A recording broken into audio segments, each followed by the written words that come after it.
Good morning. Welcome back to my channel life with Chanchal. तो आज हमारे दिन की शुरुआत होती है जिम जाने से। मैं बहुत दिनों से आई थिंक 2 मंथ से जिम कर रही हूँ, बट मैंने कभी भी ऐसा वीडियो नहीं लिया। बट मुझे अभी थोड़ा मन किया कि मुझे थोड़ा सा इस चीज़ को फ्लॉन्ट करना चाहिए करके, तो मैंने ये किया। मुझे बहुत अच्छा लगता है जिम जाना। मुझे वर्कआउट करना पर्सनली बहुत पसंद है। मुझे कोई प्रेशराइज़ नहीं करता है कि मुझे ये करना चाहिए, ये मेरा अपना इच्छा होता है। कई लोगों की फैंटेसी होती है ना, वैसे मेरी फैंटेसी जो है वो है योगा करना, जिम करना, डांस करना। मुझे अपने आप को फिट रखना बहुत ज़्यादा पसंद है और ये मेरी हॉबी भी है। तो ये सब चीज़ें जो है मुझे बहुत अच्छी लगती है और न्यू न्यू वेरिएशंस ट्राई करना भी मुझे अच्छा लगता है। वैसे मैं उतनी कैपेबल तो हूँ नहीं कि मैं ज़्यादा वेट उठा सकूँ, पर जितना कर सकती हूँ मैं उतना बिल्कुल करती हूँ। उसके बाद हम अपना नेकलेस पहन के, जो दिख रहा है उसको पहन के नहा धो के तैयार हो जाते हैं, क्योंकि आज हमको बाहर भी जाना है।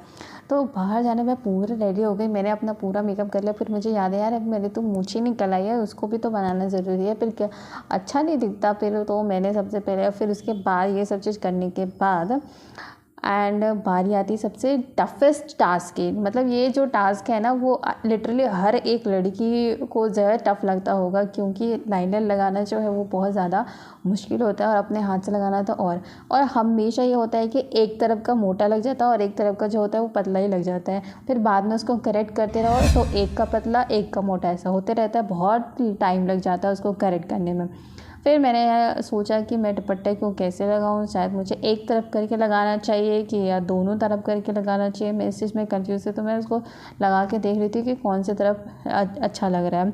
But I think first one is better, तो मैं पहले वाले में ही आ गए और उसको फिर टक करके चली गई। उसके बाद मैं, ये जो सूट है ना, वो मुझे मेरे पापा ने गिफ्ट किया था जब हमारे घर की पूजा थी तब। तो ये सूट मुझे बहुत बहुत ज़्यादा ही अच्छा लगता है और मैं बहुत दिनों से इस सूट को रखी थी। कहीं पे जाने का मौका नहीं मिल रहा था कि मैं इतने अच्छे सूट को पहन के चले जाऊँ। तो फिर आज जो स्पेशल जगह जा रहे हैं उसके लिए ही तैयार हो जाते हैं उसे। उसके बाद मैं आ गई हूँ स्टेशन में। मैं लेट तो हो चुकी थी तैयार होते होते, लेकिन ट्रेन तो उससे भी लेट थी, तो मुझे ट्रेन जो है वो मिल गई। कोई भी दिक्कत नहीं हुआ।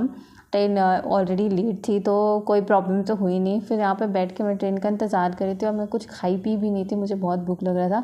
जैसे देखो हम जैसे महबूब नगर से निकलते हैं, देखो अब पहाड़ आपको दिखने को मिल जाता है। महबूब नगर के आसपास जो है वो पहाड़ है जो कि अच्छा व्यू देता है।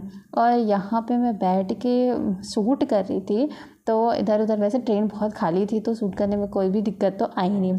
लेकिन सबसे ज़्यादा टफेस्ट टास्क जो था, जब हम वहाँ से उतरे ट्रेन से, फिर वहाँ से ऑटो मिलने में बहुत ज़्यादा दिक्कत आई। एंड हम ये मंदिर आ चुके हैं जहाँ हमको आना था। तो आपको नंदी जी के तो दर्शन हो गए होंगे। तो नंदी जी अगर सामने है तो ऑब्वियसली सामने कौन होंगे ये आप गेस कर सकते हो कि कौन से प्रभु होंगे। फिर मैं वहाँ पूरे, मुझे वैसे समझ में तो आ नहीं रहा था कि क्या लिखा है। देखो यहाँ पे कितने भयावह गॉडेस की मूर्ति लगी हुई थी। तो ये कौन सी माता है वो मुझे तो पता नहीं, बट मैं यहाँ पे प्रभु के और माता के दर्शन करके मैं अंदर जा ही रही थी। बट अंदर इतना ज़्यादा सुनसान था ना कि कुछ भी नहीं, कोई भी नहीं था। मुझे अंदर जाने में ना डर लग रहा था। फिर मैं वहाँ वापस लौट के आ गई। पता नहीं अंदर क्या है ना क्या नहीं है, कोई भी नज़र नहीं आ रहा था। मंदिर काफ़ी बड़े बड़े थे पर अंदर में कोई भी नहीं था अंदर में। फिर हम आगे बढ़ते गए तो मैंने पत्थरों में ये नक्काशी देखी। अलग अलग चीज़ें इसमें बनी हुई थी, लिखी हुई थी। मैं आर्कियोलॉजिस्ट होती तो मुझे समझ में आता कि इसमें क्या लिखा है, कौन से पुराण शास्त्र में क्या लिखा है, मुझे कुछ नहीं समझ में आ रहा था। फिर ये है मेन मंदिर जो है जोगलांबा टेम्पल। यहाँ पे माता सती का जो अपर टीथ है वो यहाँ पे गिरा था। तो ये जो है 5th शक्तिपीठ है इंडिया का। तो मुझे कुछ दिनों पहले ही इसके बारे में पता चला, तो मैं इसको देखने के लिए आ गई। क्यों, मैं फटाफट बहुत एक्साइटेड थी क्योंकि ये मेरा फर्स्ट शक्तिपीठ दर्शन था। तो हम यहाँ पे मंदिर में जैसे जैसे आगे बढ़ने लगे, यहाँ पे हमको अलग अलग चीज़ें जो है वो दिखने लगी। बिकॉज ये मंदिर में ना कैमरा जो है ले जाना अलाउ नहीं था। मुझे तो एक दो बार डांट भी पड़ गई, बट मैं थोड़ा सा दूर से ही कैप्चर कर ली। और ये रहा यहाँ का संगम, विच इज़ तुंगभद्रा और कृष्णा नदी, जिसको हम रोज़ पास कराते हैं। तुंगभद्रा ट्रेन जो है वो रोज़ हमारे गेट से क्रॉस होती है, वही ये ट्रेन है। यहाँ पे दोनों का मिक्सचर होगा, संगम। तो यहाँ पे देखो प्रभु भी है और माता भी है, दोनों हमको दर्शन दे रहे हैं। फिर यहाँ से हम चले जाते हैं। बहुत ज़्यादा धूप हो गई थी यार, इधर उधर दर्शन करते करते इधर। तो यहाँ पे देखो, यहाँ पे 7 बहन है, 7 बहनियाँ मंदिर है, और यहाँ पे गणेश जी भी विद्यमान है। उसके बाद जो ये मंदिर का जो एरिया है वो काफ़ी बड़े एरिया में फैला हुआ था। और सबसे ख़ास बात यह है कि यहाँ पे जो है प्रभु महादेव की बहुत सारी मंदिर है। ऐसा लग रहा था कि सब ने अपने अपने लिए सेपरेट मंदिर बनाए कि मेरे मंदिर में कोई आके पूजा ना करे। बट जोक सपाट, ये ऐसा कुछ भी नहीं था। और यहाँ पे जो पत्थरों में जो नक्काशी हुई थी वो बहुत ज़्यादा बारीक से हुई थी।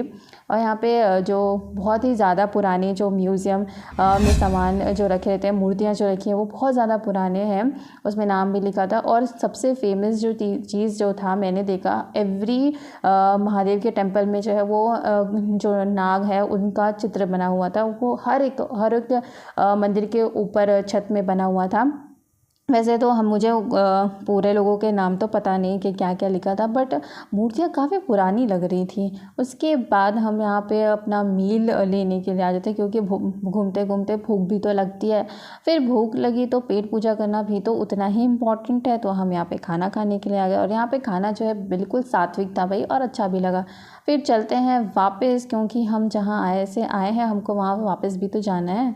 फिर वहाँ से हम यहाँ पे ट्रेन, हमको दौड़ते भागते ट्रेन तो मिल ही गई थी, और ट्रेन में मुझे नींद तो आ नहीं रही थी। तो मैं यहाँ मस्ती कर रही थी, रील्स बना रही थी। आप लोगों ने मुझे रील्स बनाते हुए भी देखा होगा। So thanks for watching guys, मिलते हैं नेक्स्ट व्लॉग में। तब तक के लिए स्टे ट्यून्ड विथ